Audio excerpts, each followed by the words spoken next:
Don Quixote in England. Act 1, Scene 1. Scene, an inn. Guzzle, Sancho. Never tell me, sir, of Don Quixote, or Don Beelzebub. Here's a man comes into my house and eats me out on it, and then tells me he's a knight-errant. He is an errant rogue, and if he does not pay me my bill, I'll have a warrant for him. My master fears no warrant, friend. Had you ever been in Spain, you would have known that men of his order are above the law. Tell me not of Spain, sir. I am an Englishman, where no one is above the law, and if your master does not pay me, I shall lay his Spaniard ship fast in a place where he shall find it as difficult to get out of as your countrymen have found it to get into Gibraltar. That's neither here nor there, as the old saying is. Many are shut into one place and out of another. Men bar houses to keep rogues out, and jails to keep them in. He that's hanged for stealing a horse today has no reason to buy oats for him tomorrow. Sirrah, your horse, nor your ass neither, shall have any more oats at my expense. Never were masters and their beasts so like one another. The Don is just such another lean ramscallion as his, his Rosinante, and thou art just such another squat bag of guts as thy Dapple. Send my house and my stable once well emptied of you, and if I ever suffer a Spaniard to enter my doors again, may I have a whole company of soldiers quartered on me. For if I must be eaten up, I had rather suffer by my own country rogues than foreign ones. Exit. Air 1. Rogues there are of each nation, except among the divines, and vinegar since the creation hath still been made of all wines. Against one lawyer lurch a county scarce can guard. One parson does for a church, one doctor for a churchyard. Scene 2. Don Quixote, Sancho. Sancho! And please your honour? Come hither, Sancho. I smell an adventure.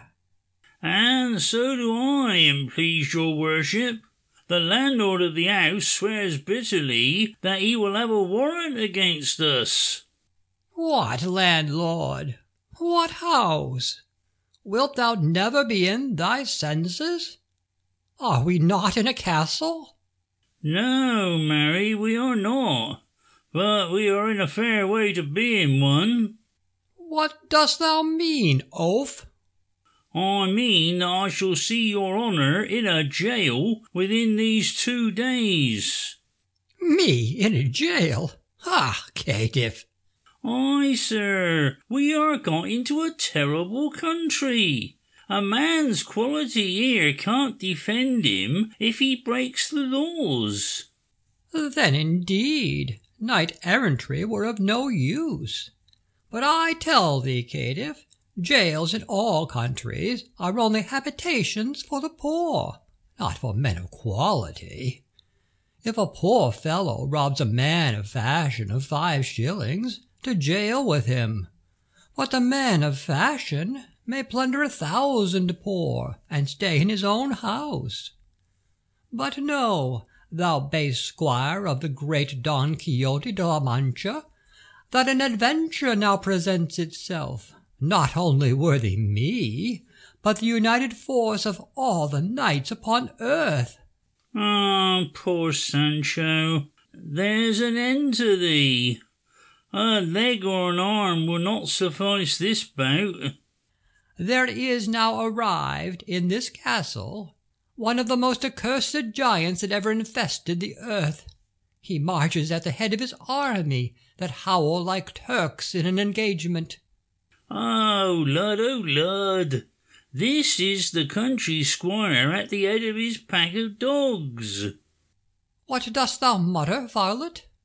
Why, sir, this giant that your worship talks of is a country gentleman who is going a-courting, and his army is neither more nor less than his kennel of foxhounds. Oh, the prodigious force of enchantment! Sirrah, I tell thee, this is the giant Toglog-Magoglog, lord of the island of Gog-Magog, whose belly has been the tomb of above 1,000 strong men. Of about 1,000 hogshead of strong beer, I believe. This must be the enchanter Merlin. I know him by his dogs. But thou idiot, dost thou imagine that women are to be hunted like hares? That a man would carry his hounds with him to visit his mistress? Sir, your true English squire and his hounds are as inseparable as your Spanish and his Toledo. He eats with his hounds, drinks with his hounds, and lies with his hounds. Your true errant English squire is but the first dog-boy in his house. Oh, 'tis pity, then, that fortune should contradict the order of nature. It was a wise institution of Plato to educate children according to their minds, not to their births. These squires should sow that corn which they ride over. Sancho, when I see a gentleman in his own coach-box, I regret the loss which some one has had of a coachman. The man who toils all day after a partridge or a pheasant might serve his country by toiling after a plough. And when I see a low, mean, trickling lord, I lament the loss of an excellent attorney. Singing within. But hark! Some courteous lady in the castle prepares an entertainment for my ears. Air 2, Tweedside. Oh, think not the maid whom you scorn with riches delighted can be. Had I a great princess been born, my Billy had dear been to me. In grandeur and wealth we find woe, in love there is nothing but charms. On others your treasures bestow, give Billy alone to these arms. In title and wealth what is lost, in tenderness oft is repaid. Too much a great fortune may cost, well purchased may be the poor maid. Let gold's empty show cheat the great, we more real pleasures will prove, while they in their palaces hate, we in our poor cottage will love. Scene 3, Don Quixote, Guzzle, Sancho. Most illustrious and most mighty lord, how shall I sufficiently pay you for those sounds with which I have been ravaged? Sir, I desire no other payment but of this small bill. Your worship's cattle are saddled, and it is a charming day for travelling. Nothing, my lord, shall ever tempt me to leave you, till what I have this day seen within the castle walls be utterly demolished. Guzzle, aside. So he has seen the sirloin of beef at the fire, I find. But if your worship intends to stay any longer, I hope you design to satisfy this small matter here. I am in great necessity, I assure you. To which mean actions does necessity force men? That ever a mighty lord should be obliged to borrow money. I am ashamed to ask your worship so often for this trifle, but— My lord, I see you are. I see a generous confusion which spreads your face. I am so poor, and please your honour, that it will be quite charity in you. It is the same as if you gave it me. My lord, I am more confused than you. But do not think it a gift, since I see you look so backward to receive it in that light. And since, my lord, everything I have, saving to the charming Dulciana de Toboso, her fixed and unalterably right, be justly yours, give me leave to call it a debt, my lord. Sancho, pay his lordship 1,000 English guineas. If your worship will please to tell me where I shall get them. But there's no paying with an empty hand. Where nothing is, nothing can come on't. 12 lawyers make not one honest man. Cease thy impertinence, and pay the money immediately. If I have seen the colour of gold this fortnight, may I never see Teresa Panza again. I am confounded, my lord, at the extravagance of my squire, who, out of the spoils of so many giants he hath plundered, should not have reserved enough to oblige your lordship with such a trifle. But if you know any one who will disburse that sum, or any other, I will sell him the reversion of the next island I conquer. Do you make a jest of me, sir? Be not incensed. I am sorry I am not able to give it you. Sorry, forsooth. A pretty way of paying debts, truly. I fancy if I was to tell the excise man and my brewer I was sorry I could not pay 'em, they would send me and sorrow to jail together. In short, sir, I must and I will have my money. You must get the philosopher's stone before you can make any money of us. You shall neither eat nor drink any more in my house till I am paid. That I'm resolved. I wish your worship would think of changing your quarters. If it must be a blanketing, why let it be a blanketing. I have not eat anything these 12 hours, and I don't find I'm like to fare much better for the next 12. And by that time I shall be so light you may as well toss a feather in a blanket. Sancho, come hither. I intend to make thee my ambassador. Why, truly, sir, that's a post I should like hugiously well. Your ambassadors lead rare fat lives, they say, and I should make a very good ambassador, I can assure your worship. Thou shalt go my ambassador to the court of Dulciana del Toboso. I suppose it is equal to your worship what court you send me to, and to say the truth, I had rather go to some other, for though my lady Dulcinea is a very good woman, yet she has got such a waunchy trick of being chanted, and I fancy your ambassadors fare but ill in your chanted courts. Reptile, reply not on thy life, but go and prepare thyself for thy journey. Then come to me and receive further instructions, for thou shalt set out this very evening. But, the charming voice begins again. Air 3. Why will Florella, etc. Dorothea sings within. The pain which tears my throbbing breast, what language can deplore? For how should language have expressed a pain ne'er felt before? In other virgin wounded hearts love's cruel sport we see, but the most cruel of his darts he has reserved for me. Unhappy princess! Thy curse, O Tantalus, I'd prize, thy curse a bliss would prove. Ah, heaven were kind if with my eyes I could enjoy my love. Enchanted thus romances tell, their moans poor virgins make, but where is found the powerful spell can this enchantment break? In this arm 'tis found. Look forth, most adorable, though most unhappy princess. Look forth and behold whom fate has sent to your relief, the most renowned knight of the woeful figure, the invincible Don Quixote de la Mancha, for whose victorious arm alone this adventure is reserved. O cursed enchanter! Dost thou keep this charming princess invisible to my eyes? Open the castle gates, open them this instant, whoever is on the guard, or you shall feel the force of my attack. You shall find, caitiffs, that one single knight is too many for you all. He attacks the walls and breaks the windows. Scene 4. Don Quixote, Guzzle, and Mob. Heyday! What in the devil's name are you doing? What, do you intend to beat down my house? Thou most uncourteous lord, deliver the princess whom thou so unjustly dost detain, or think not that all the enchanters on earth shall preserve thee from my vengeance. Don't tell me of princesses and lords.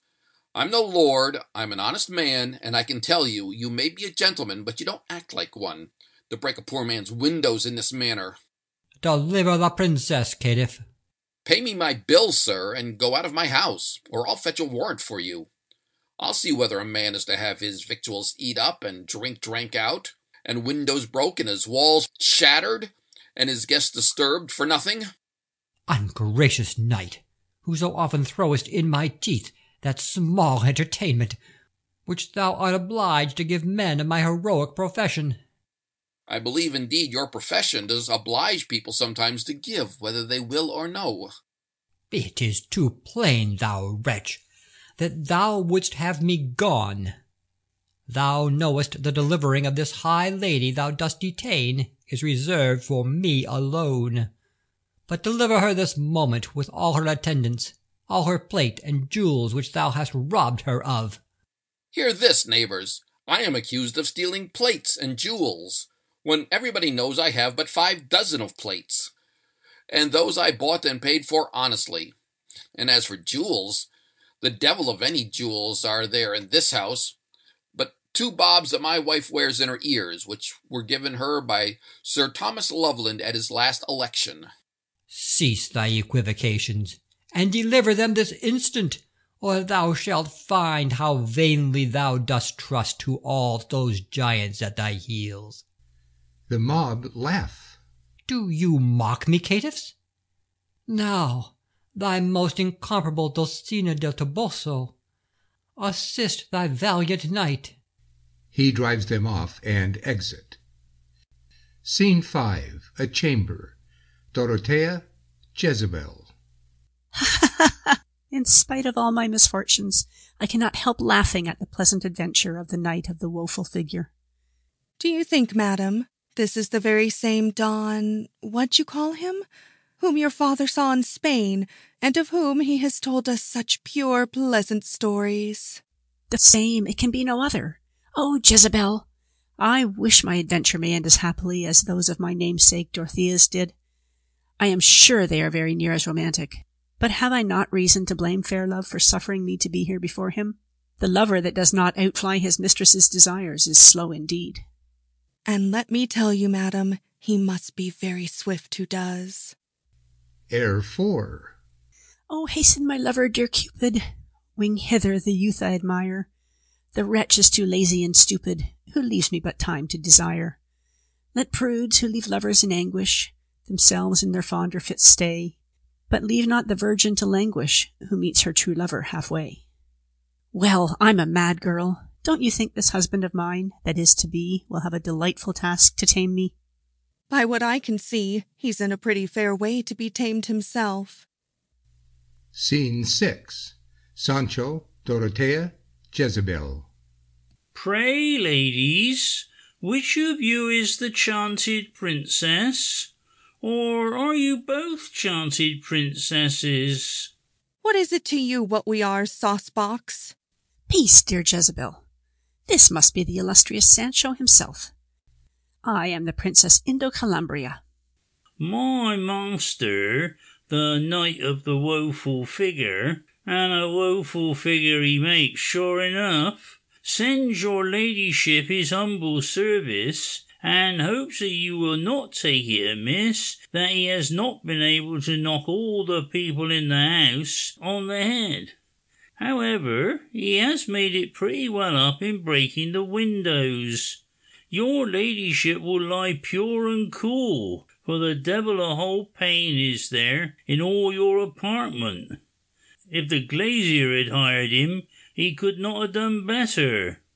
Thou mighty squire of the most mighty knight upon earth, give my grateful thanks to your master for what he has undertaken upon my account, but tell him not to get his precious bones bruised any more, for I am sufficiently assured this adventure is reserved for some other night. Nay, nay, like enough. All men cannot do all things. One man gets an estate by what another gets a halter. All is not fish that swims. Many a man wants a wife, but more want to get rid of one. 2 cuckolds see each other's horns when neither of 'em can see their own. Money is the fruit of evil as often as the root of it. Charity seldom goes out of her own house, and ill nature is always a rambling abroad. Every woman is a beauty, if you will believe her own glass, and few, if you will believe her neighbours. Ha ha ha! Pray, Mr. Sancho, might not one hope to see your illustrious master? Nothing would rejoice his heart so much, madam, unless it were to see my lady Dulcinea herself. Ah, madam, might I hope your ladyship will speak a good word for me? Name it, and be assured of anything in my power, honest Sancho. If your princess-ship could but prevail on my master, that I might not be sent home after my lady Dulcinea, for, to tell you the truth, madam, I am so fond of the English roast beef and strong beer, that I don't intend ever to set foot in Spain again if I can help it. Give me a slice of roast beef before all the rarities of Camacho's wedding. Bravely said, noble squire. Air 5. The King's Old Courtier. When mighty roast beef was the Englishman's food, it ennobled our hearts and enriched our blood. Our soldiers were brave, and our courtiers were good. Oh, the roast beef of Old England, and Old England's roast beef. Then Britons from all nice dainties refrain, which effeminate Italy, France, and Spain, and mighty roast beef shall command on the main. Oh, the roast beef of Old England, and Old England's roast beef. Oh, the roast beef of Old England, and Old England's roast beef. I have been told, noble squire, that you once imposed a certain lady for Dulcinea on your master. Now what think you, if this young lady here should personate that incomparable princess? Who, I? Adod, your princess-ship has hit it, for he has never seen this Dulcinea, nor has anybody else that I can hear of. And who my lady Dulcinea should be, I don't know, unless she be one of your chanted ladies. The curate of our parish and Mr. Nicholas the barber have often told me there was no such woman, and that my master was a madman, and sometimes I am half at a loss to guess whether he be mad or no. I'm sure, if it was not for the sake of a little island that I am to govern, I should not have followed his errantries so long. Fie! Do not entertain such unworthy thoughts of that most glorious knight. Nay, madam, I can't find it in my heart to think him mad neither, for he will talk sometimes 'twould do one good to hear him talk, and he will talk 3 hours, and I shan't understand one word he says. Our curate was a fool to him, and yet he has talked what I could not understand neither, but that's neither here nor there. An empty purse causes a full heart. An old woman's a very bad bribe, but a very good wife. Conscience often stops at a molehill and leaps over a mountain. The law guards us from all evil by itself. What's vice today is virtue tomorrow. 'Tis not only plums that make a pudding. Physic makes you first sick and then well. Wine first makes you well and then sick. And your proverbs would make the devil sick. Lose no time, good Sancho, but acquaint the most invincible knight that the lady Dulcinea is in the castle. We'll manage the matter so dexterously you shall be in no danger of a discovery. Since my bringing the last Dulcinea to him, I do not fear that. He that can swallow a goose will hardly keck it a gander. The bear may well dance when the ass plays on the fiddle. Exit Sancho. Scene 7. Dorothea, Jezebel. Well, for the future I will never disbelieve a traveller. The knight and his squire are full as ridiculous as they were described. We shall have rare diversion. Poor fair love, thou art quite forgotten. I've rather reason to think Dorothea so. I am sure when a lover suffers his mistress to come first to the place of appointment, he cannot blame any innocent amusement with which she would shorten his absence. And to confess a truth to you, while I am still under apprehensions of the match my father intends for me, I have too great cause to try to divert my grief. Air 6, from Aberdeen to Edinburgh. Happy the animals who stray in freedom through the grove. No laws in love they e'er obey, but those prescribed by love. While we, confined to parents' rules, unfortunate are told, none follows love's sweet laws but fools. The wise are slaves to gold. Excellent. Scene 8, the street. Mr. Mayor and a voter. Well, neighbour, what's your opinion of this strange man that has come to town, Don Quixote, as he calls himself? Think? Why, that he's a madman. What should I think? Ecod, it runs in my head that he has come to stand for Parliament, man. How can that be, neighbour? They tell me he's a Spaniard. What's that to us? Let him look to his qualifications when we have chose him. If he can't fit in the house, that's his fault. Nay, he can't be chose if he should stand for. To my certain knowledge, the corporation have promised Sir Thomas Loveland and Mr. Bouncer. Pooh, all promises are conditional. And let me tell you, Mr. Retail, I begin to smoke a plot. I begin to apprehend no opposition, and then we are sold, neighbour. No, neighbour, then we shall not be sold. And that's worse. But rather than it should come to that, I would ride all over the kingdom for a candidate. And if I thought Sir Thomas intended to steal us in this manner, he should have no vote of mine, I assure you. I shall vote for no man who holds the corporation cheap. Then suppose we were to go in a body, and solicit Sir Don Quixote to stand. As for his being mad, while he's out of Bedlam, it does not signify. But there is another objection, neighbour, which I'm afraid the corporation will never get over. What's that, prithee? They say he has brought no money with him. Ha, that indeed. But though he hath no money with him here, I am assured by his servant that he hath a very large estate. And so, if the other party come down handsomely with the ready, we may trust him.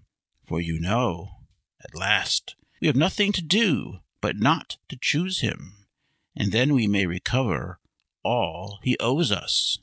I do not care to be sold, neighbour. Nor I neither, neighbour, by any but myself.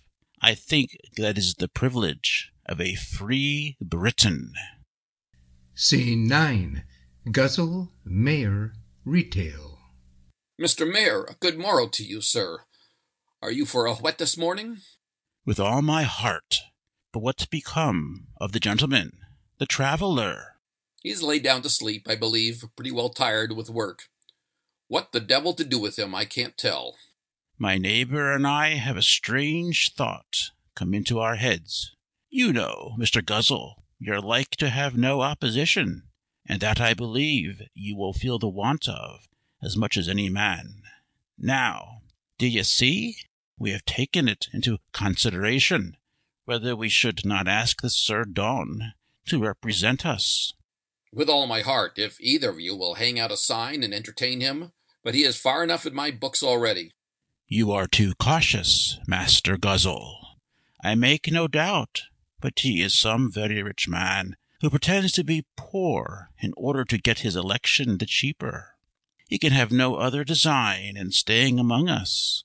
For my part, I make no doubt but that he has come to stand on the court interest. Nay, if he stands at all, it is on the court side, no doubt. For he talks of nothing but kings and princes and princesses and emperors and empresses. Aye, an officer in the army, too, I warrant him, if we knew but the bottom. He seems indeed to be damnably fond of free quarter.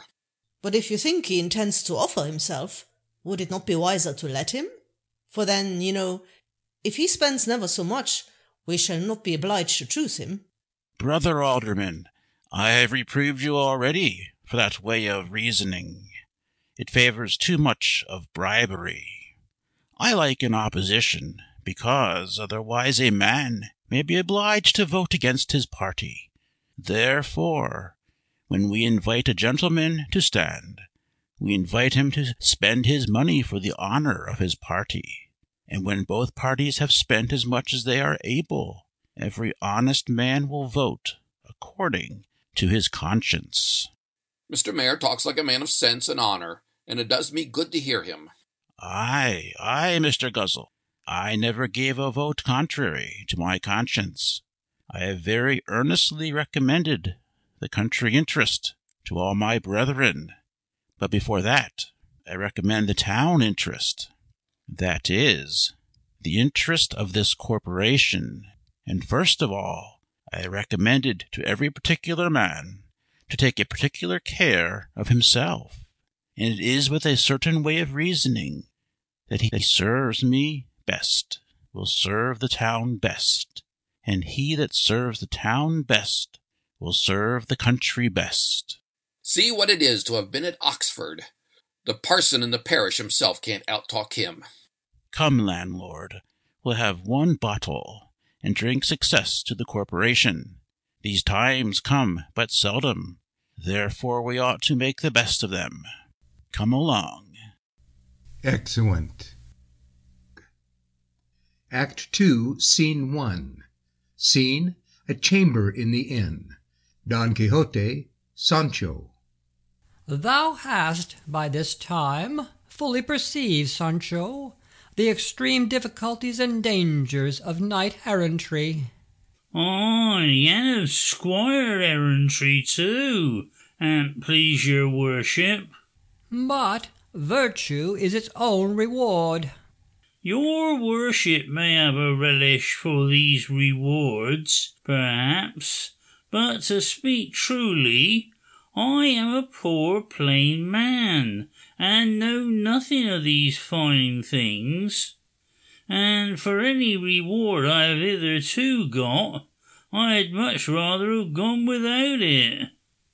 As for an island, I believe I could relish it as well as another. But a man may catch cold while his coat is making, and since you may provide for me in a much easier way, if I might be so bold as to speak. Thou knowest I will deny thee nothing, which is fit for me to give, or thee to take. Then if your worship would be so good as to set me up in an inn, I should make a rare landlord, and it is a very thriving trade among the English. And couldst thou descend so low, ignoble wretch? Anything to get an honest livelihood, which is more than I find we are like to do in the way we are going on. For if I dare speak it... Speak fearlessly. I will only impute it to thy ignorance. Why, then I find, sir, that we are looked on here to be neither more nor less, better or worse, than a couple of madmen. Sancho, I am not concerned at the evil opinion of men. Indeed, if we consider who are their favourites, we shall have no reason to be so fond of their applause. Virtue, Sancho, is too bright for their eyes, and they dare not behold her. Hypocrisy is the deity they worship. Is not the lawyer often called an honest man, when for a sneaking fee he pleads the villain's cause, or attempts to extort evidence to the conviction of the innocent? Does not the physician live well in his neighbourhood, while he suffers them to bribe as ignorance to their destruction? But why should I mention those whose professions 'tis to prey on others? Look through the world. What is it recommends men but the poverty, the vice, and the misery of others? This, Sancho, they are sensible of, and therefore instead of endeavouring to make himself better, each man endeavours to make his neighbour worse. Each man rises to admiration by treading on mankind. Riches and power accrue to the one by the destruction of thousands. These are the general objects of the good opinion of men. Nay, and that which is professed to be paid to virtue is seldom more to anything than a supercilious contempt of your neighbour. Oh, what is a good-natured man? Why, one who, seeing the want of his friend, cries he pities him. Is this real? No. If it was, he would relieve him. His pity is triumphant arrogance and insult. It arises from his pride, not his compassion. Sancho, let them call me mad. I'm not mad enough to court their approbation. Oh, good your worship, proceed. I could fast an hour longer to hear your discourse. Scene 2. Guzzle, Don Quixote, Sancho.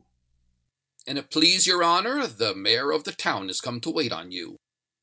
Give him admittance. This is the chief magistrate of the place, who comes, I suppose, to congratulate me on my arrival. He might have come sooner, but the neglect of his duty is better than the total omission. In the meanwhile, Sancho, post thou away this instant to Toboso, and heaven prosper thy embassy. Sancho aside. Prosperity may travel with me, without tiring itself. Scene 3. Mayor, Don Quixote. I am your honour's most humble servant. Sir, I am glad to see you, and I think you are the chief officer of the town? Yes, an't please your honour, I am Mr. Mayor of this town. I should have done myself the pleasure to have waited on you sooner, but I was quite ignorant of the design with which you came hither. Be seated, sir. You are a worthy man, and to your praise be it spoken, the first that has done his duty since my arrival. I can't answer for the whole town, but the corporation is as well affected a corporation as any in all England, and I believe highly sensible of the honour you intend them. No man knows his strength till he tries it, and, notwithstanding what you may have heard of the Knight of the Long Purse, if you oppose him briskly, I dare answer for your success. Is there a knight on earth I dare not oppose?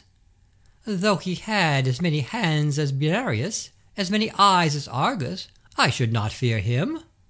This is a special stick of wood, I find.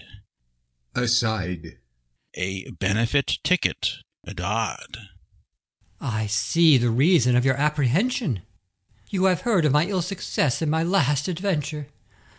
Oh, that was not my fault. Mayor, aside. I see he has been thrown out at some other place already. I don't in the least, sir, apprehend it was your fault, but there is nothing to be done without bleeding freely on these occasions. Ah, do you think I fear to bleed? Be not so passionate, sir. This, I assure you, you will do your business with less than any other. I suppose, sir, it may lie in your power to do some services to this town. Be assured it does. I will, for your sake, preserve it forever from any insults. No armies shall ever do you any harm. I assure you, sir, that will recommend you very much. If you can keep soldiers from quartering upon us, we shall make very little difficulty in the affair. But I hope your honour will consider that the town is very poor, sir. A little circulation of money among us would— Sir, you make me concerned that it is not now in my power to give whatever you desire. But rest secure of this, there is not one whom you shall recommend that shall not, within this 12-month, be governor of an island. Mayor aside. This is a courtier, I find, by his promises. But who is this knight who I am to encounter? Is he now in the castle? Yes, sir, he is now at Loveland Castle, a seat of his about 10 miles off. He was here the very day before your honour came to town, randying for a knight of his acquaintance, with no less than 600 freeholders at his heels. Those are a sort of soldiers I never heard of in Spain. How were they armed? Armed, sir? Aye, with carbines, with muskets, spears, pistols, swords, or how? I ask that I may choose proper weapons to encounter them. Ha! Your honour is pleased to be merry. Why, truly, sir, they were pretty well armed when they went out of town. Every man had 4 or 5 bottles in his head, at least. Base-born cowards, who owe their courage to the spirit of their wine? But be easy, sir. Within these 2 days not one of them shall be alive. Marry, heaven forbid! Some of them are as honest gentlemen as any in the county. Ah, honest, and in the train of the knight of the long purse! Do I not know him to be a deflowerer of virgins, a destroyer of orphans, a despoiler of widows, a debaucher of wives? Who? Sir Thomas Loveland, sir? Why, you don't know him.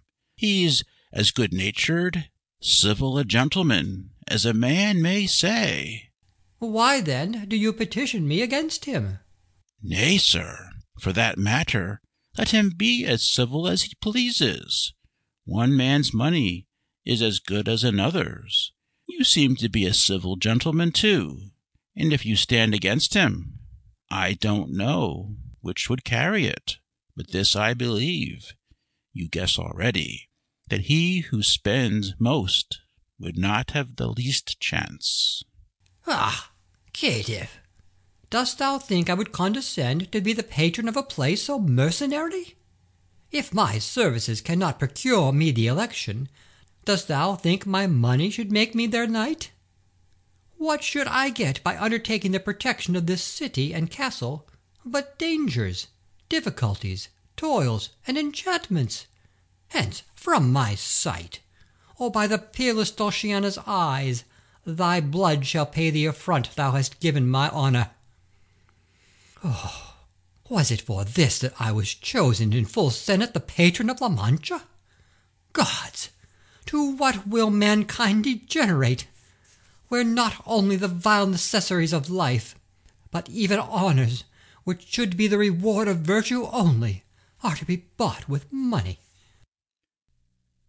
Scene 4. Another chamber. Squire Badger, Scut his huntsman, and Guzzle. That's it, honeys. Oh, that's it. What? Have you no company in the house, landlord? Could not you find out an honest lad, one that could take a hearty pot? Faith, noble squire, I wish you had spoke a little sooner. Mr. Permit, the officer, is just gone out of the house. Your worship would have liked him hugely. He is rare good company. Well, but hang it, hast thou nobody? I have not one guest in the house, sir, but a young lady and her maid, and a madman, and a squire, as he calls himself. Squire? Who, prithee? Squire. It is a cursed hard name. I never can remember it. Squire Pancho Sancho, he calls himself. Prithee, what is he? A Whig or a Tory? Hey! Sir, I don't know what he is. His master and he have been here in my house this month, and I can't tell what to make of them. I wish the devil at him before I'd seen him, the squire and his master both. What? Has the squire a master? I don't know which is master, nor which is man, not I. Sometimes I think one is master, and then again I think it is the other. I am sure I had rather be the squire, for he sleeps most, and eats most. He is as bad as a greyhound in a house. There is no laying down anything eatable, but if you turn your back, slap, he has it up. As for the knight, as he calls himself, he has more to pay for breaking windows than eating. Would I were well rid of him. He will sit you sometimes in the yard to guard the castle, as he calls it, but I am afraid his design is to rob the house, if he could catch an opportunity. I don't understand 1 word in 10 of what he says. He talks of giants and castles and queens and princesses and chanters and magicians and dulcineas. He has been a mighty traveller, it seems. A comical dog, I fancy. Go, give my service to him. Tell him I should be glad of his company. Go. I am afraid he is not in any of the best humours, for he was most confoundedly drubbed just now. Well, prithee go and call him. Here is some of the best physic for him. Come, Scot, sit down and sing that song once more. Air 7. Mother, quoth Hodge, etc. The doctor is feed for a dangerous draught, which cures 6 and kills 60. Of all the best drugs the dispensary's taught, 'twere well could each cure 1 disease and no more. But here's the juice of sovereign use, 'twill cure your distempers whatever they be. In body or spirit, wherever you bear it, take of this a large dose, and it soon sets you free. By cunning directors, if strict of your pelf, your losses a dose of good claret can heal. Or if you have been a director yourself, 'twill teach you no loss of your honour to feel. Stocks fall or rise, tell truth or lies, your fame and your fortune here remedy find. If Sylvia be cruel, take this water gruel, 'twill soon cure the fever that burns up your mind. Scene 5. Don Quixote, Guzzle, Scut, and Badger. Most illustrious and mighty knight, I'm proud to kiss your hands. Your servant, sir, your servant. Aside. A devilish odd figure, this. To meet a person of your distinction is a happiness I little expected. Or I am much mistaken, but you are either the Knight of the Sun, or of the Black Helmet. Or of the black cap, sir, if you please. Sir Knight of the Black Cap, I rejoice in meeting you in this castle, and I wish the achievements of this glorious adventure, in which I have been, by the cursed power of the enchantment, foiled, may be reserved for you. Badger aside. This is honest cousin Tom, faith, as mad as a March hare. Would thou guess, Sir Knight of the Black Cap, that this uncourteous person, the lord of this castle, should detain within his walls the most beautiful princess in the universe? The devil he does. Enchanted, and if I mistake not, by that enchanter Merlin. I humbly suppose the delivery of this princess was the design in which you came to this castle. Ay, ay, sir, I'll deliver her, I warrant you.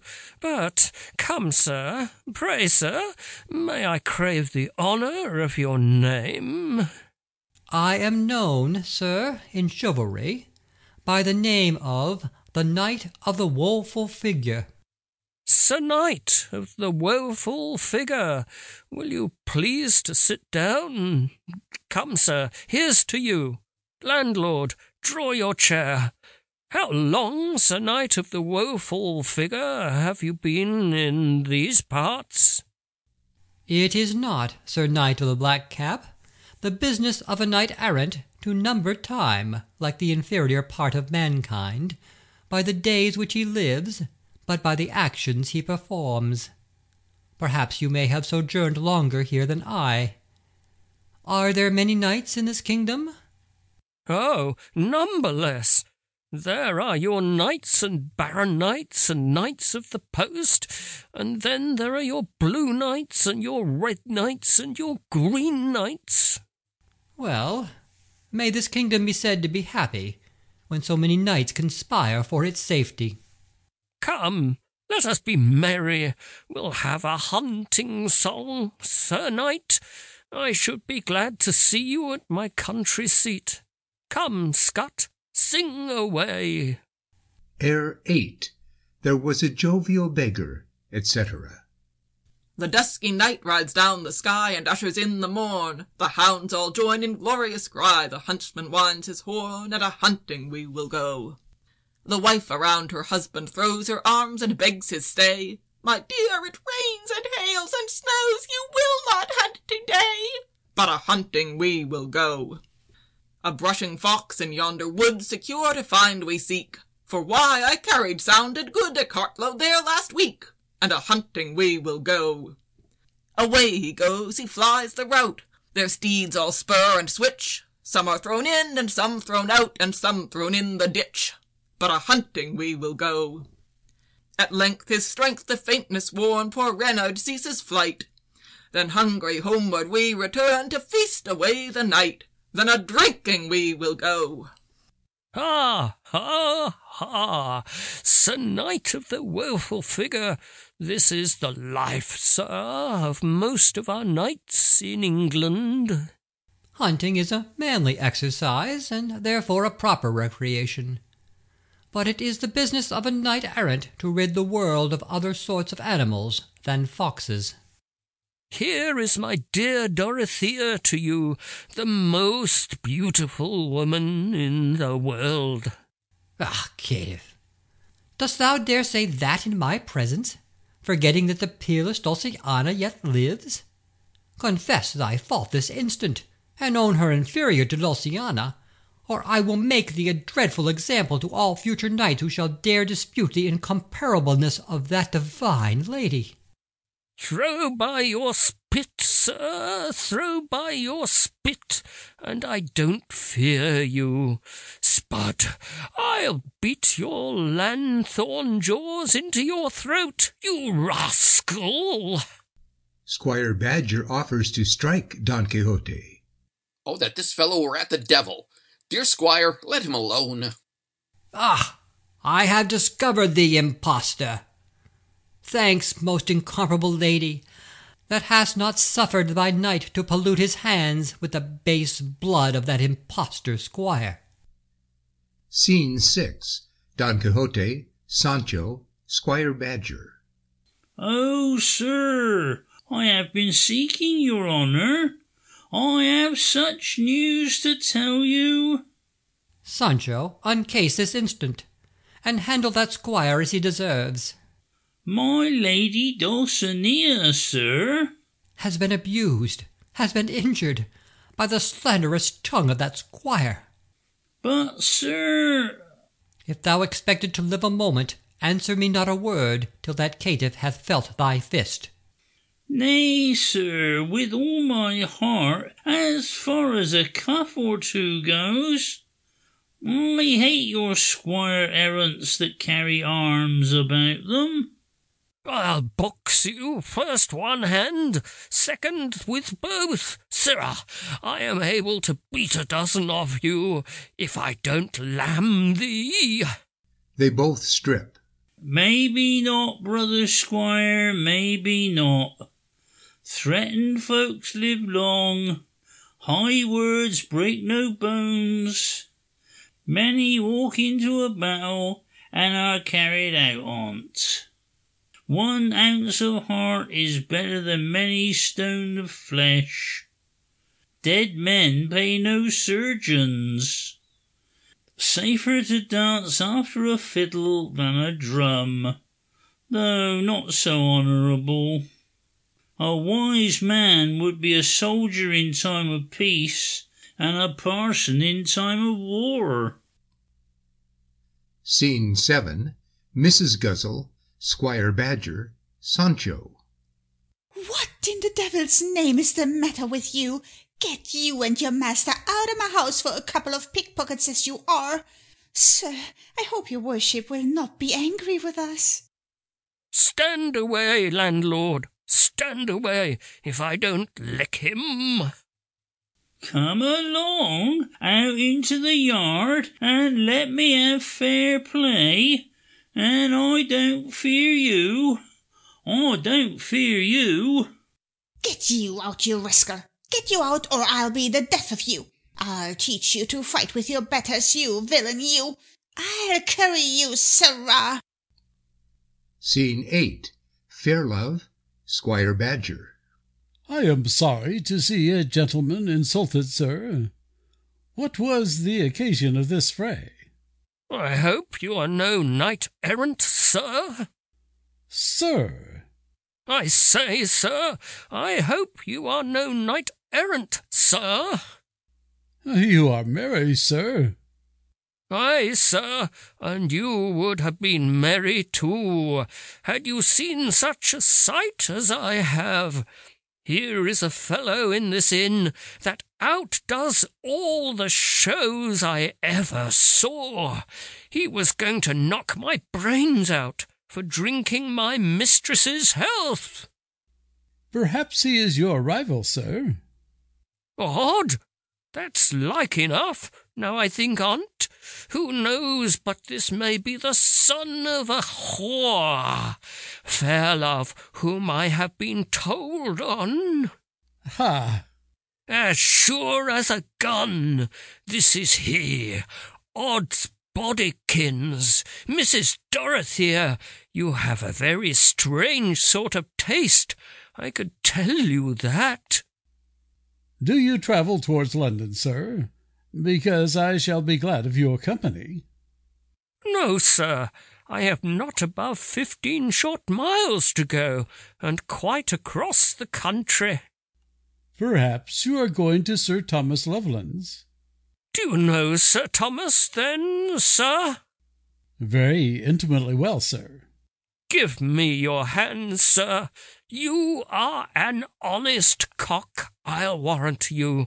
Why, sir, I'm going to fall in love with Sir Thomas's daughter. You can't avoid that, sir, if you see her, for she is the most agreeable woman in the world. And then she sings like a nightingale. Now that is a very fine quality in a wife. For, you know, the more she sings, the less she'll talk. Some folks like women for their wit. Odds bodykins! It is a sign they have none of their own.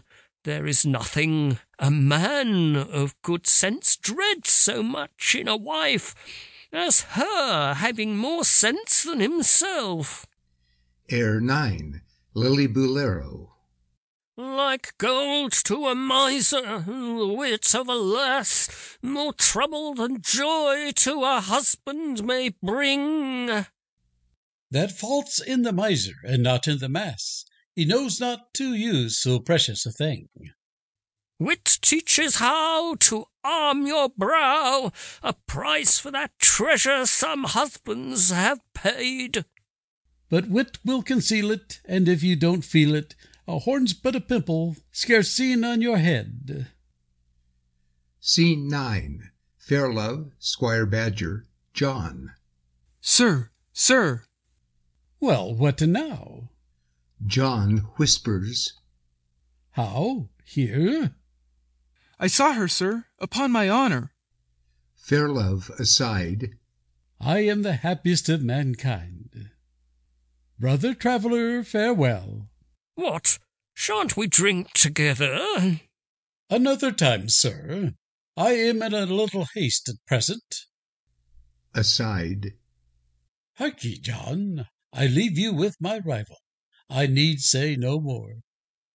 Dear Dorothea, 10,000 raptures are in the dear name.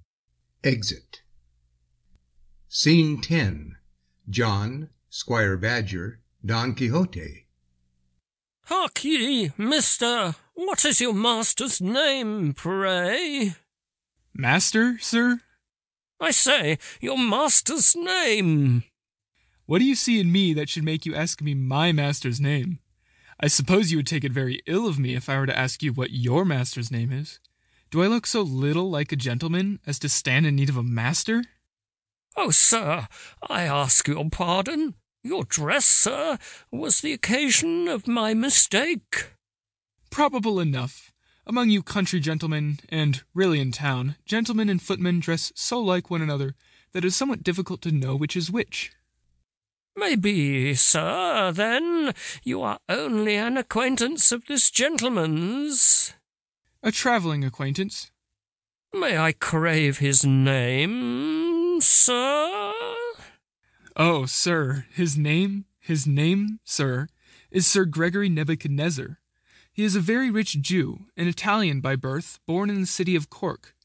He is going into Cornwall to take possession of a small estate of £20,000 a year, left him the other day by a certain Dutch merchant's mistress, with whom he had an intrigue. He is a gentleman, sir, universally esteemed in the beau monde. Beau monde? Pray, what's that? Beau monde, sir, is as much to say, a man of figure. When you say he is a man of the beau monde, you mean just such another person as I am. You will pardon the ignorance of a country gentleman. Oh, sir, we of the beau monde are never offended at ignorance. Quixote, within. Avaunt, caitiffs! Think not, thou most accursed giant, ever to enter within this castle, to bring any more captive princesses hither. Heyday, what's the matter now? Coachman, within. Open the gates, will ya? Are you mad? You, my lord of the castle, suffer them to be opened at your peril. One might think, by this noise, that we were at the outside of the opera house, at a ridotto. Scene 11. Mrs. Guzzle, John, Squire Badger. Oh, for heaven's sake, gentlemen, come and assist us. This mad Don Quixote will ruin my house. He won't suffer the stagecoach to come into the yard. Dear good gentlemen, come and speak to him. Oh, that I ever should live to see him. I am too much of a gentleman not to assist a lady in distress. Come, sir. After you, sir. I'm not quite unbred. Oh dear, sir. Scene 12. A yard. Don Quixote armed cap a pie, his lance in his hand. Sancho, Guzzle, Squire Badger, John, Mrs. Guzzle. Coachman, within. If you don't open the gates this instant, I'll go to another inn. Brief, within. Sir, I'll have your house indicted. I'll have your sign taken down. Gentlemen, here is a madman in the yard. Will you let me open the gates or no, sir? Open them, and I will show thee that I want no walls to secure me. Open them, I say. You shall feel the force of one single night. Dear gentlemen, will nobody knock his brains out? John, aside. This is the most comical dog I ever saw in my life. If I have anything to say to him while he has that thing in his hand, may I have it in my guts that moment. There, the gates are open. Now, thou peerless princess, Bolziana. Exit. GG, boys. Hup. Exeunt Sancho, etc. Scene 13. Mrs. Guzzle, Mr. Brief, Dr. Drench, Mr. Sneak, Mrs. Sneak, Miss Sneak, maid with candles. Don't be frightened, my dear. There is no danger now. That's owing to me, my dear. If we had not got out of the coach, as I advised, we had been in a fine condition. Who is this fellow woman that has caused all this rout? Oh, dear Mr. Counselor, I am almost frightened out of my wits. He is the devil, I think. I can't get him out of my house. What? Have you no justice of the peace near you?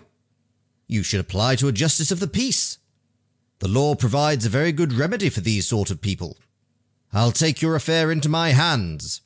Dr. Drench, do you know no neighbouring justice? What? Do you talk of a justice? The man is mad, and physic is properer for him than law. I'll take him in hand myself, after supper. I wish, Mr. Sneak, you would go into the kitchen and see what we can have for supper. Exit. Yes, my dear. I do. The fresh air of the downs, I protest, has got me an appetite. Ladies, how do you do after your fright?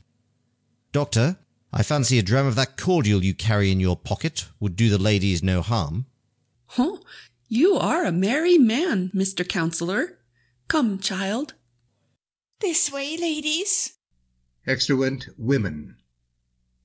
Scene 14. Mr. Brief, Dr. Drench, Don Quixote, Sancho, Squire Badger, John.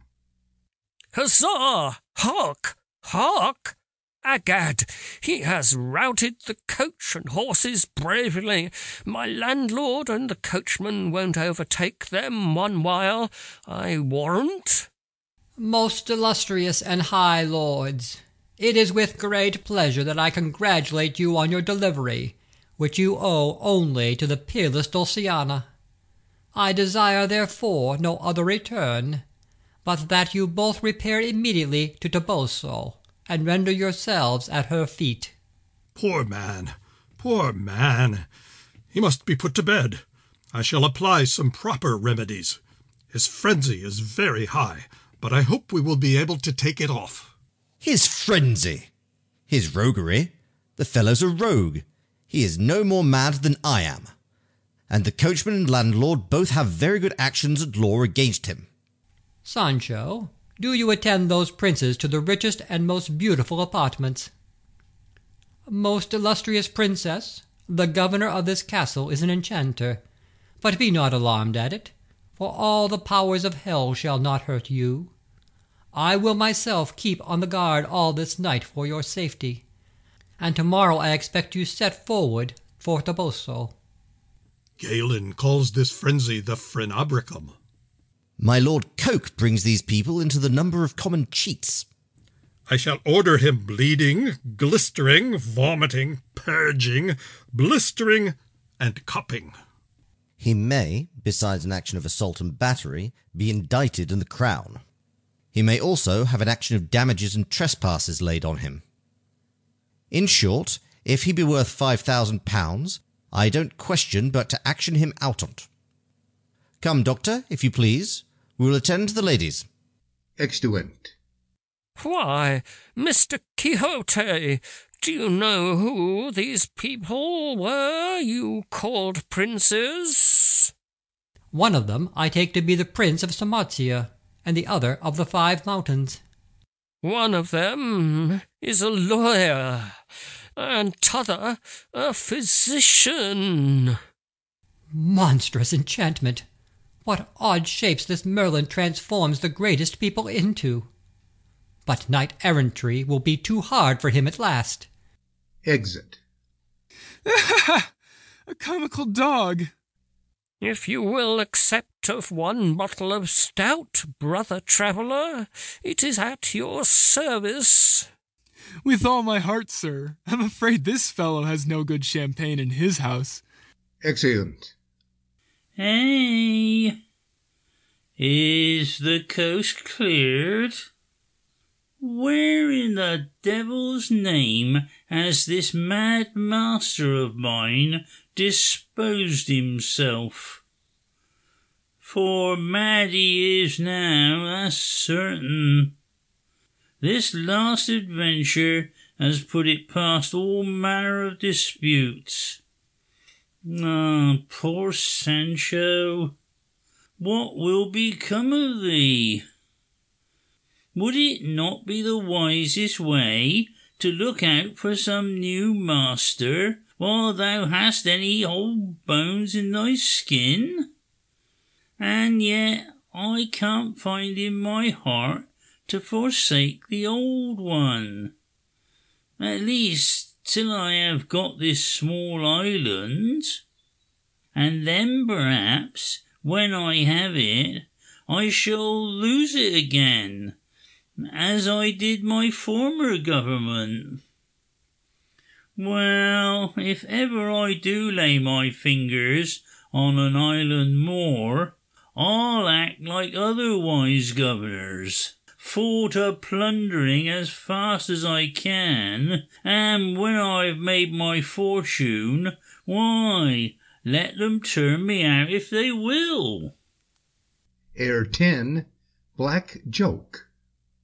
The more we see of humankind, the more deceit and tricks we find in every land as well as Spain. For would he ever hope to thrive upon the mountains he must live, for naught but rogues in vales remain. The miser and the man will trick, the mistress and the maid will nick, for rich and poor are rogue and whore. There's not one honest man in a score, nor woman true in 24. Act 3, Scene 1. Scene, a room. Fair love, Dorothea, Mrs. Guzzle. Depend on it, you shall be made amends for your damage you have sustained from this heroic knight and his squire. You look like a very honourable gentleman, sir, and I would take your word for a great deal more than he owes me. But pray, Mrs. Guzzle, how came you by this fine dress in which the Lady Dulcina is to be exhibited? About a month ago, madam, there was a company of stage players here, and they stayed for above a fortnight acting their shows. But I don't know how it happened. The gentry did not give them much encouragement, so at last they all ran away, except the queen, whom I made bold to strip of her finery, which is all that I have to show for the whole reckoning. Poor queen, poor travelling princess. The devil travel with her to the world's end, so she travel not hither. Send me anything but stage players and knight-errants. I'm sure £50 won't make me whole again. Would your ladyship think it, madam? Beside other articles, she ran in tick 20 shillings for thunder and lightning. Scene 2. Jezebel, Sancho, Fair love, Dorothea, Mrs. Guzzle. Behold the peerless princess. Oh, I shall die. Zooks! She'll put the real Dulcinea out of countenance, for no such gorgeous fine lady have I seen in all Toboso. Is the knight apprised, Mr. Sancho, of the approach of his minstrels? Yes, sir.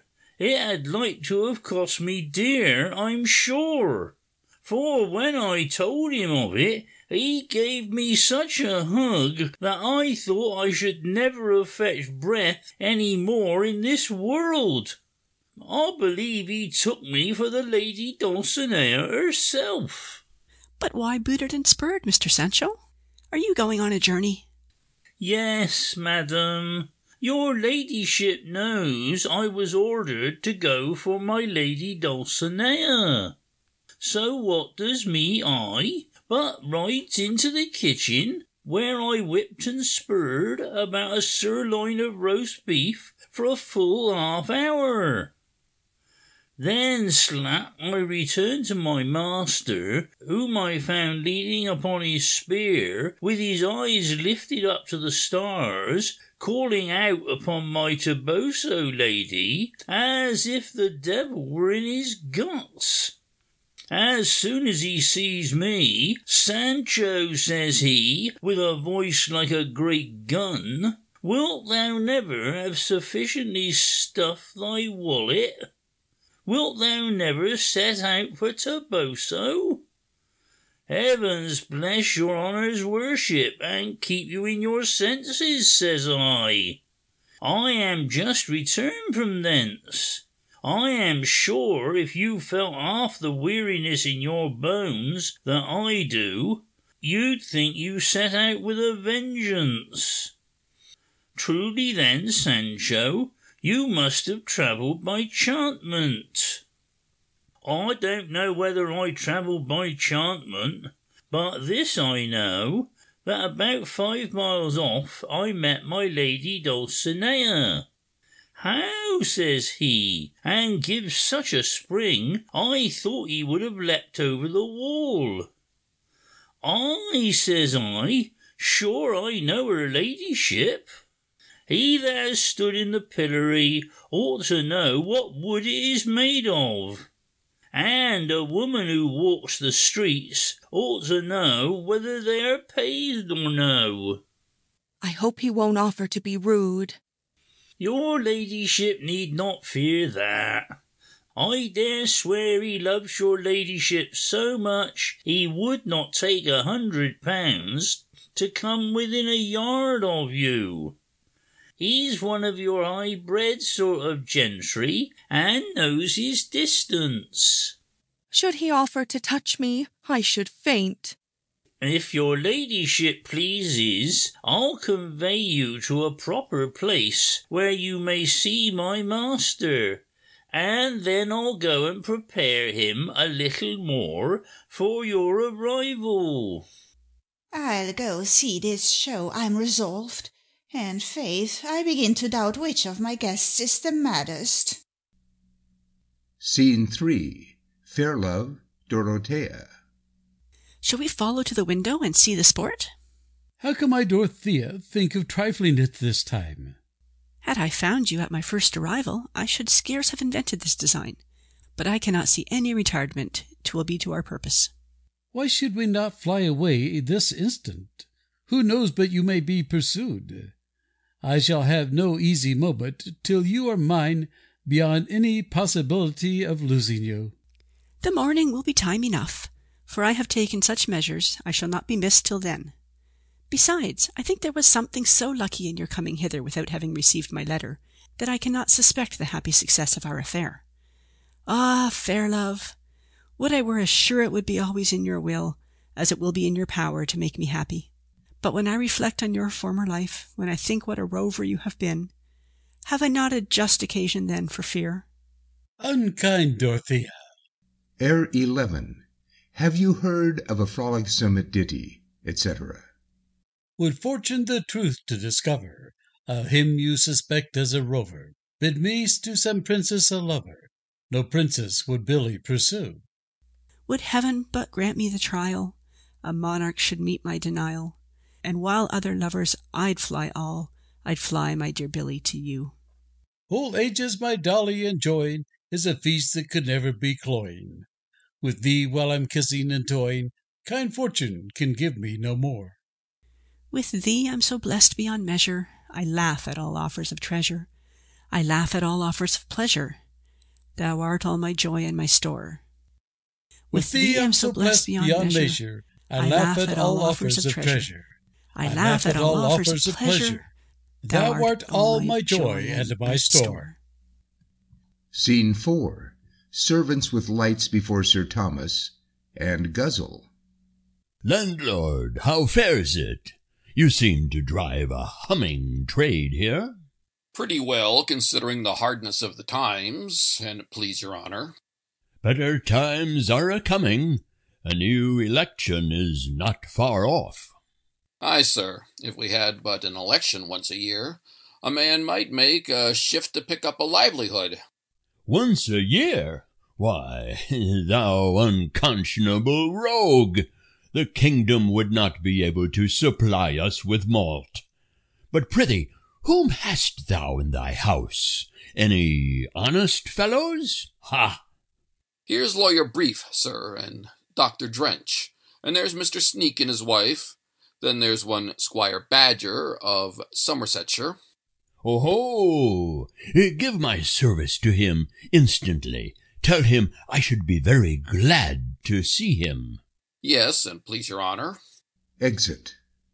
This fellow is not quite of a right kidney.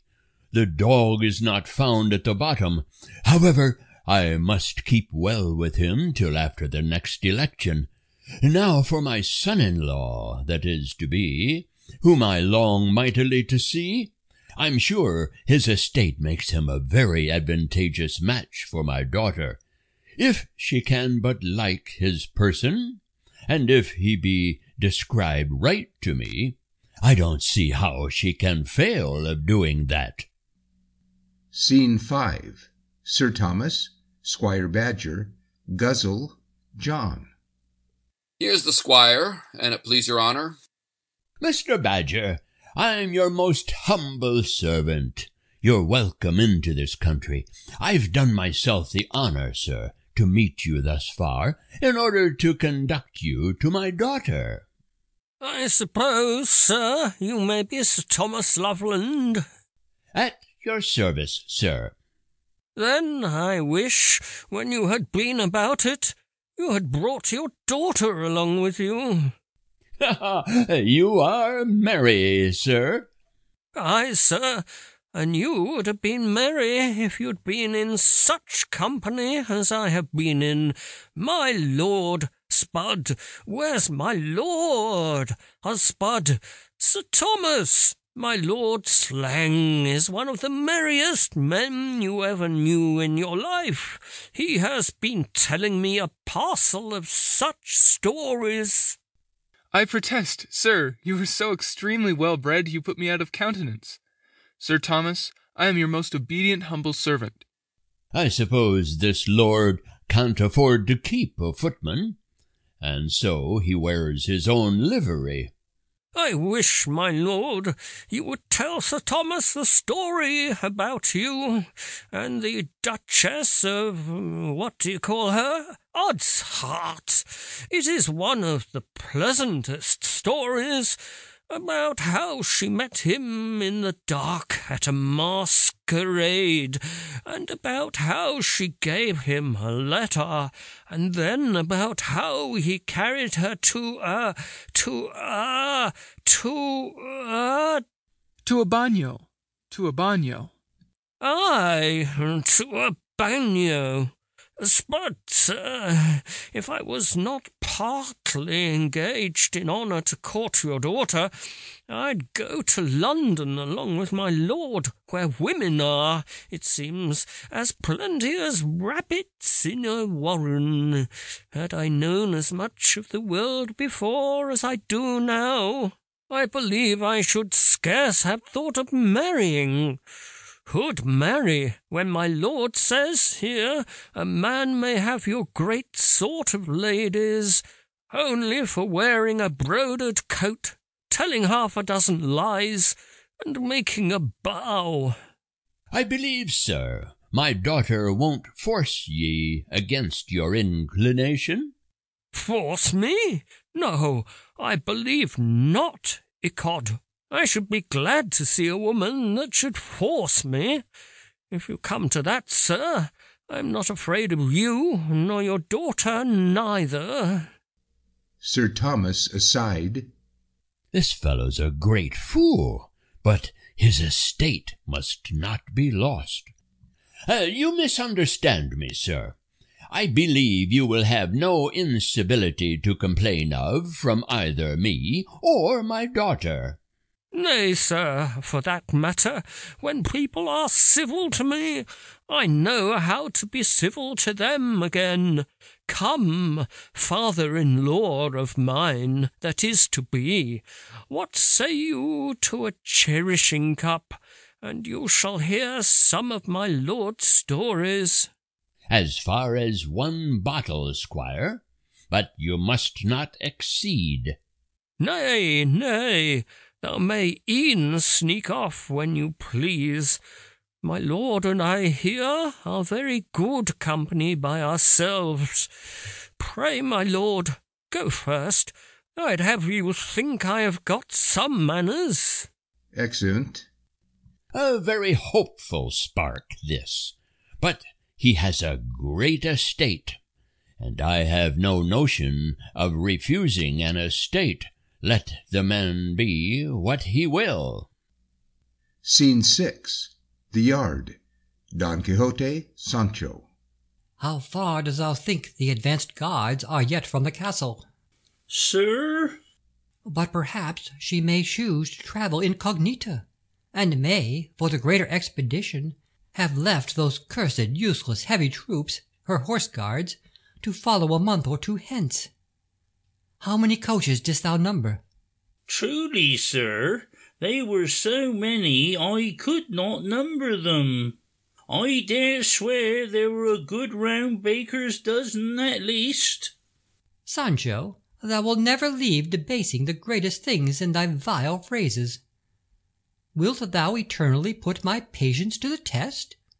Take heed, unworthy squire, when thou art talking of this incomparable and peerless princess, thou dost it not in any of thy low ribaldry, for if thou dost, by all the powers of this invincible arm—" "Oh, spare me, spare me! And if ever I offend your worship any more, if ever I crack a jest on my lady Dulcinea—" "Proceed. What knights attend her presence?" "They make such a glittering, sir, 'tis impossible to know one from the other. They look for all the world at a distance, like a flock of sheep." "Ah, again!" "Nay, sir, if your worship won't let a man talk in his own language, he must e'en hold his tongue. Every man is not bred at a varsity who looks for a courtier's tongue between the teeth of a clown. An ill phrase may come from a good heart. Many men, many minds. Many minds, many mouths. Many mouths, many tongues. Many tongues, many words." "Cease thy torrent of impertinence, and tell me, is not the Knight of the Black Eagle there?" "Ay, marry he is, sir, and he of the Black Ram too. On they trot, sir, cheek by jowl, sir, for all the world like two butter women to market. Then comes my lady Dulcinea, all rampant in her coach, with half a score dozen maids of honour. 'Twould have done your heart good to see her. She looks and just like—" "Ah, like a milk-white dove amongst a flight of crows." "To all the world like a new half-crown piece amongst a heap of old brass farthings." Scene 7. Drawer with a light. Brief. Don Quixote, Sancho. "This way, sir. Take care how you tread." "Ah, she approaches. The torches are already arrived at the gate. The grateful garum is alighted. Oh, thou most welcome of all knights, let me embrace thee."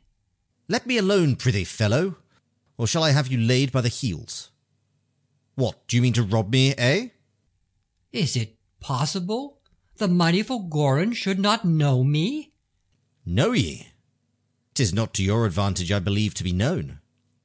Let me tell you, sirrah, you may be tried on the Black Act for going about disguised in this manner, and but that I shall go a better way to work with you, as good an indictment would lie on that act." "Behold, sir, my lady Dulciana herself." "Light on, boy. The next justice ought to be indicted for not putting the laws in execution against such fellows." Scene 8. Don Quixote, Sancho, Jezebel. "O most illustrious and most mighty princess, with what looks shall I behold you? With what words shall I thank you for this infinite goodness to your unworthy knights?" "Rise, sir."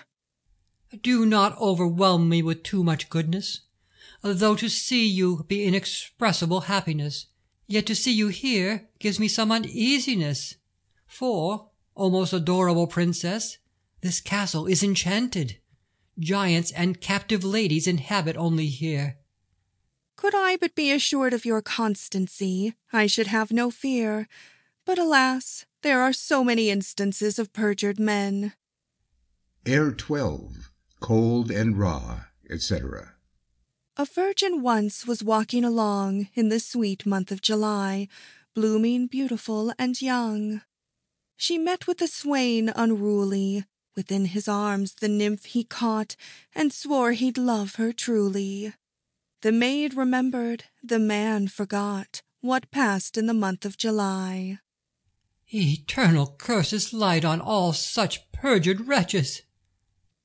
But though you may be constant at first, when we have been married a great while, and have had several children, you may leave me, and then I should break my heart.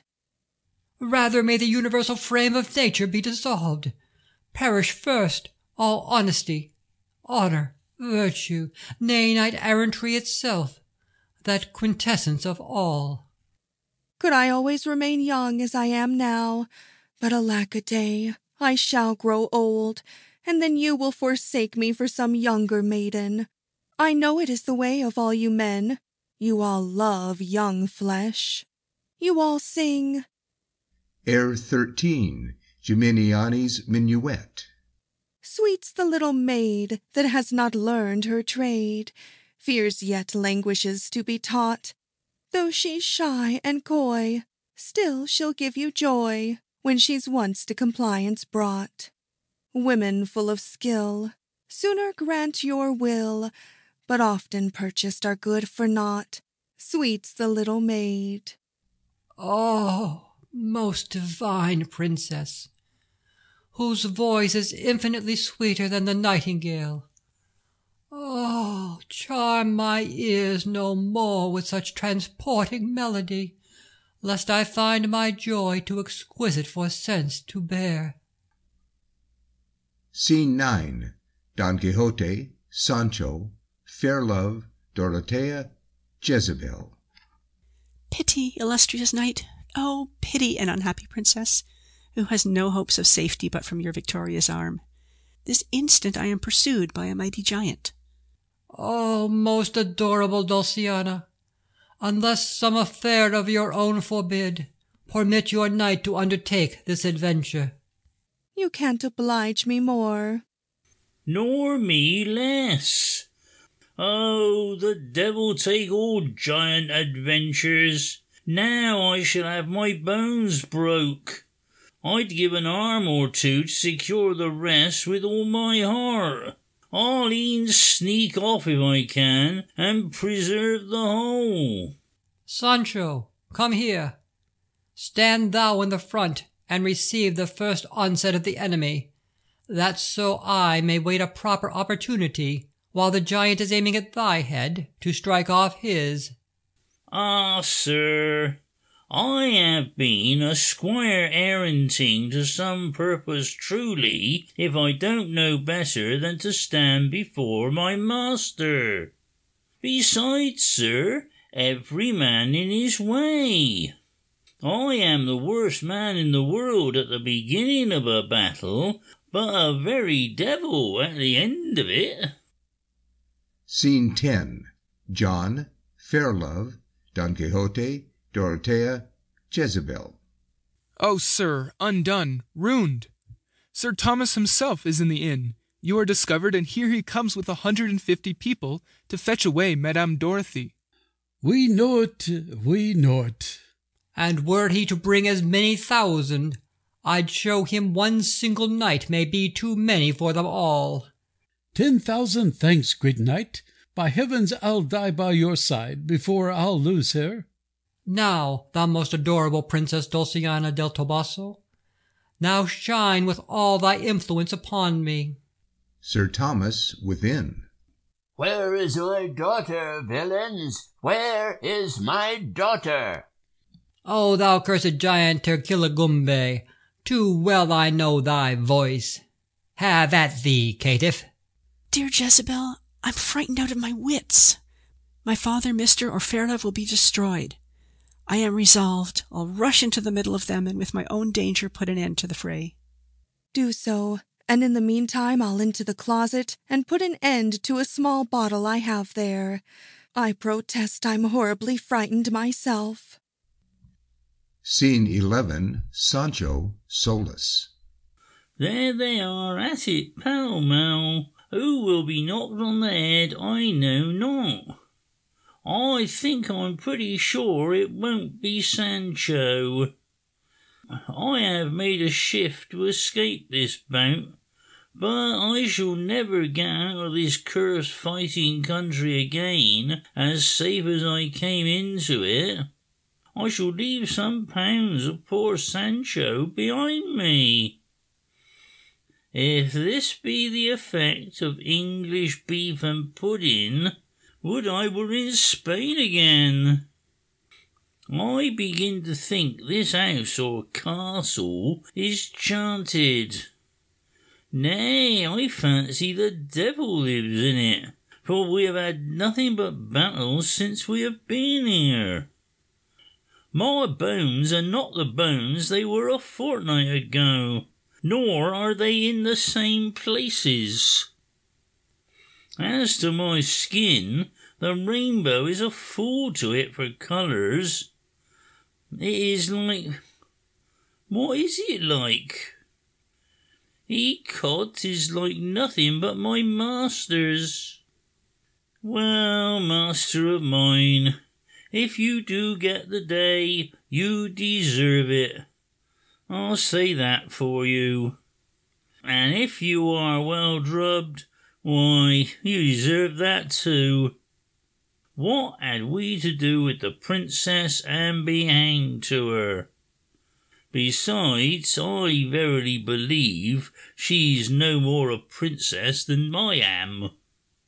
No good ever comes from minding other men's matters. I seldom see any meat got by winding up another man's jack.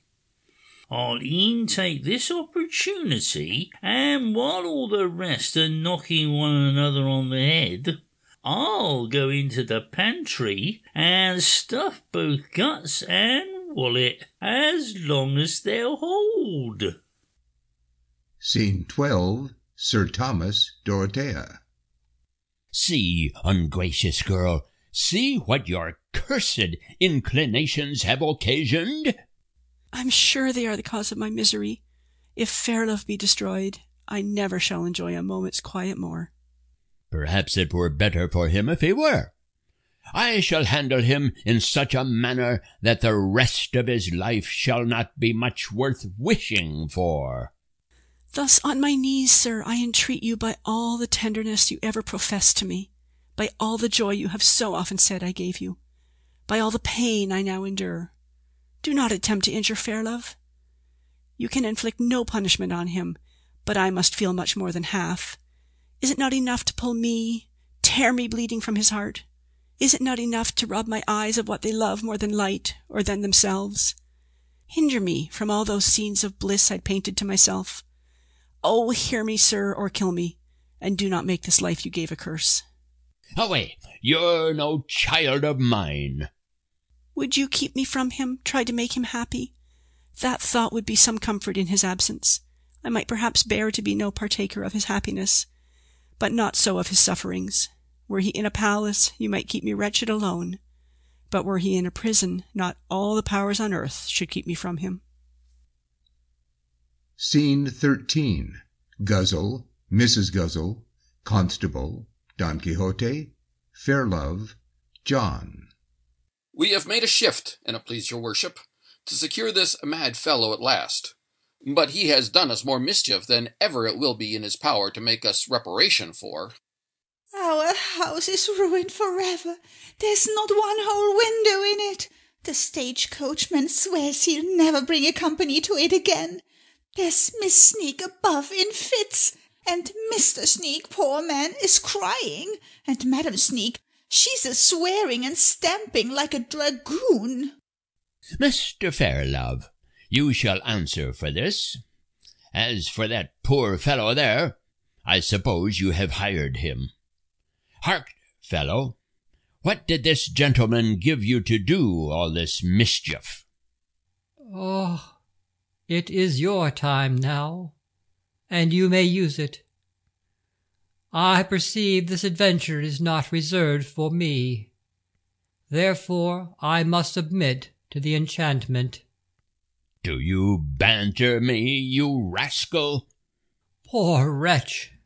I scorn to retort thy injurious words. I'll make you know who I am presently, I will so.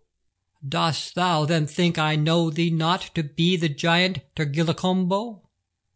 Yet think not because I submit to my fortune that I fear thee. No, the time will come when I shall see thee the prey of some more happy knight. I'll knight you, you dog, I will. Do you hear, husband? I suppose you won't doubt whether he be mad any longer or no. He makes no more of his worship than if he were talking to a fiddler. I wish your worship would send him to jail. He seems to look most accursedly mischievous. I shall never think myself safe until he is under lock and key. Sir Thomas, I do not deserve this usage at your hands. And though my love to your daughter hath made me hitherto passive, do not carry the thing too far, for be assured if you do, you shall answer for it. Aye, sir, we are not afraid of that. Scene 14. Squire Badger, Sir Thomas, Dorothea, Fairlove, Don Quixote, Mrs. Guzzle. Wounds, what's the matter with you all? It's the devil in the inn that you won't let a man sleep. I was as fast on the table as if I had been in a feather bed. Spud, what's the matter? Where's my lord's slang? Dear squire, let me entreat you would go to bed. You are a little heated with wine. Sir, do you say that I'm drunk? I say, sir, that I am as sober as a judge, and if any man says that I am drunk, sir, he is a liar, and the son of a whore. My dear, ain't I sober now? Oh, nauseous, filthy wretch! Poor George, a pretty good wench. I'll have a kiss. I'll warrant she's twice as handsome as my wife that is to be. Hold, dear sir, this is my daughter. Sir, I don't care whose daughter she is. For heaven's sake, somebody defend me from him. Let me go, dogs. Villain, thou hast better eat thy fingers than lay him rudely on that lady. Dear Mr. Badger, this is my daughter, the young lady to whom you intended your addresses. Well, sir, and ain't I making addresses to her, sir? Hey? Let me beseech you, sir, to attack her in no rude manner.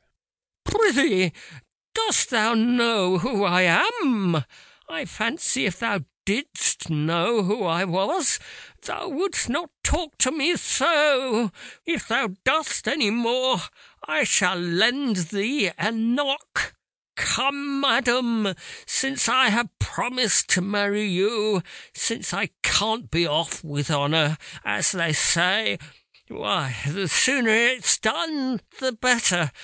Let us send for a parson and be married, now I'm in the humour. Spuddikins, I find there is nothing in making love when a man's but once got well into it. I never made a word of love before in my life, and yet it is as natural, seemingly, as if I had been bound prentice to it. Sir, one word with you, if you please. I suppose you look upon yourself as a reasonable sort of person. What? That you are capable of managing your affairs, that you don't stand in need of a governor. Hey! And if this be true of you, is it possible you can prefer that wretch, who is a scandal to his very species, to this gentleman, whose person and parts would be an honour to the greatest of it? Has he made you his advocate? Tell him I can prefer 3,000 to 1. The usual madness of mankind. Do you marry your daughter for her sake, or your own? If for hers, sure 'tis something whimsical to make her miserable in order to make her happy. Money is a thing well worth considering in these affairs, but parents always regard it too much, and lovers too little. No match can be happy which love and fortune do not conspire to make so. The greatest addition of either illy supplies the entire absence of the other. Nor would millions a year make that beast, in your daughter's eye, preferable to this youth with 1,000. What have we here? A philosophical pimp? I can't help saying, but the fellow has some truth on his side. You are my eternal aversion. Look ye, madam, I could take a joke or so, but if you are in earnest— Indeed I am. I hate and despise you in the most serious earnest. Do you? Then you may kiss. Spot, I can hate as well as you. Your daughter has affronted me here. Sir, what's your name? And I'll have satisfaction. Oh, that I were disenchanted for thy sake. Sir, I'll have satisfaction. My daughter, sir. Sir, your daughter, sir, is a son of a whore, sir. Spot, I'll go find my Lord Slang. A fig for you and your daughter too. I'll have satisfaction. Exit. A Turk would scarce marry a Christian slave to such a husband. How this man was misrepresented to me! Fellows, let go your prisoner. Mr. Fairlove, can you forgive me? Can I make you any reparation for the injustice I have shown you on this wretch's account? Ha! If the immediate executing all my former promises to you can make you forget my having broken them, and if, as I have no reason to doubt, your love for my daughter will continue, you have my consent to consummate as soon you please. Hers, I believe, you have already. Oh, transport! Oh, blessed moment! No consent of mine can ever be wanting to make him happy. Air 14. Thus the merchant, who with pleasure long adventured on the main, hugging fast his darling treasure, gaily smiles on past toils, well repaid for all his pain. Thus the nymph, who dream affrighting with her lover's death alarms, wakes with transports all delighting, madly blest when caressed in his warm entwining arms. Lord bless 'em! Who could have parted them that hadn't a heart of oak? Here are the fruits of knight-errantry for you. Here is an instance of what admirable service we are to mankind. I find some adventures are reserved for Don Quixote de la Mancha. Don Quixote de la Mancha! Is it possible that you can be the real Don Quixote de la Mancha? Truly, sir, I have had so much ado with enchanters that I dare not affirm whether I am really myself or no. Sir, I honour you much. I have heard of your great achievements in Spain. What brought you to England, noble Don? A search of adventures, sir. No place abounds more with them. I was told there was a plenteous stock of monsters, nor have I found one less than I expected. Scene 15. Don Quixote, Sir Thomas, Fairlove, Dorothea, Guzzle, Mrs. Guzzle, Brief, Dr. Drench. I'll have satisfaction. I won't be used after this manner for nothing, while there is either law or judge or justice or jury or crown office or actions of damages, or on the case, or trespasses, or assaults and batteries. What's the matter, Mr. Counsellor? Oh, Sir Thomas, I am abused, beaten, hurt, maimed, disfigured, defaced, dismembered, killed, massacred, and murdered by this rogue, robber, rascal, villain. I shan't be able to appear at Westminster Hall the whole term. It will be as good a £300 out of my pocket as was ever taken. If this madman be not blooded, cupped, sweated, blistered, vomited, purged, this instant, he will be incurable. I am well acquainted with this sort of frenzy. His next paroxysm will be 6 times as strong as the former. Pah! The man is no more mad than I am. I should be finely off if he could be proved non compos mentis. 'Tis an easy thing for a man to pretend madness ex post facto. Pretend madness? Give me leave to tell you, Mr. Brief, I am not to be pretended with. I judge by symptoms, sir. Symptoms? Gad, Here are symptoms for you if you come to that. Very plain symptoms of madness, I think.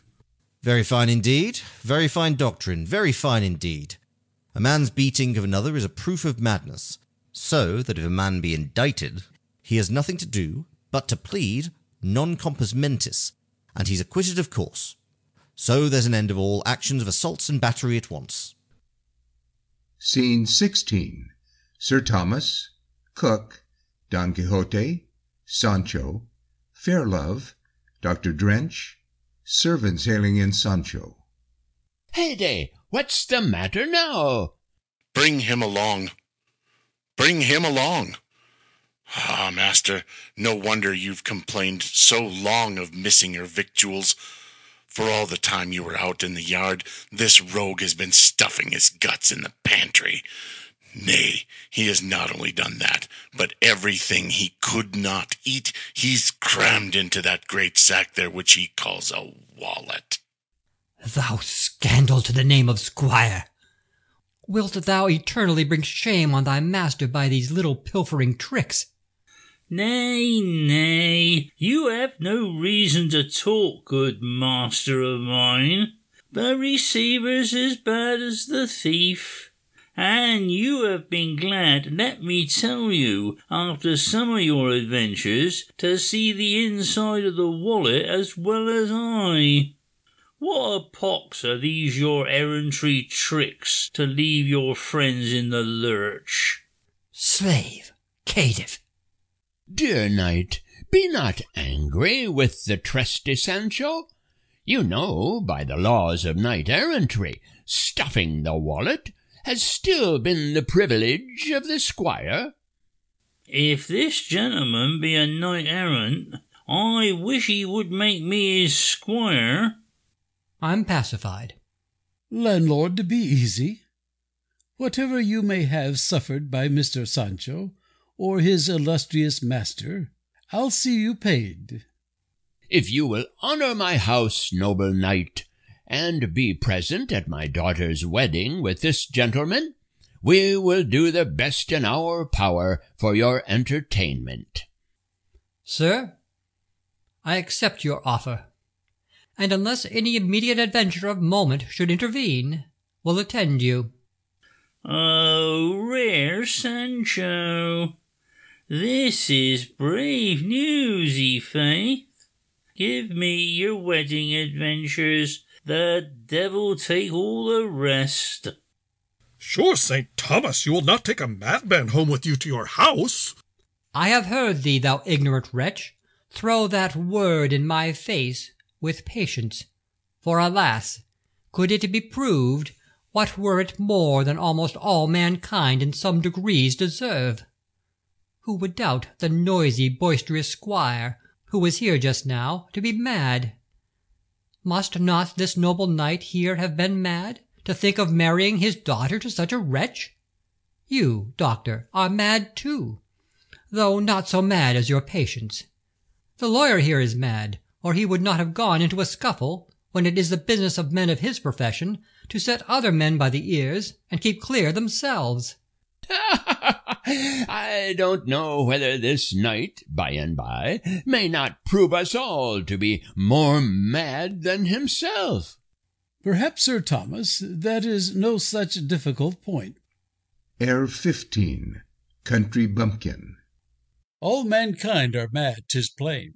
Some for places, some on braces, some are mad to keep up gain, and others mad to spend it. Courtiers we may madmen rate, poor believers and deceivers. Some are mad to hurt the state, and others mad to mend it. Lawyers are for bedlam fit, or they never could endeavour half the rogueries to commit, which were so mad to let 'em. Poets madmen are no doubt, with projectors and directors. Women all are mad throughout, and we more mad to get 'em. Since your madness is so plain, each spectator of good nature with applause will entertain his brother of La Mancha. With applause will entertain Don Quixote and Squire Sancho.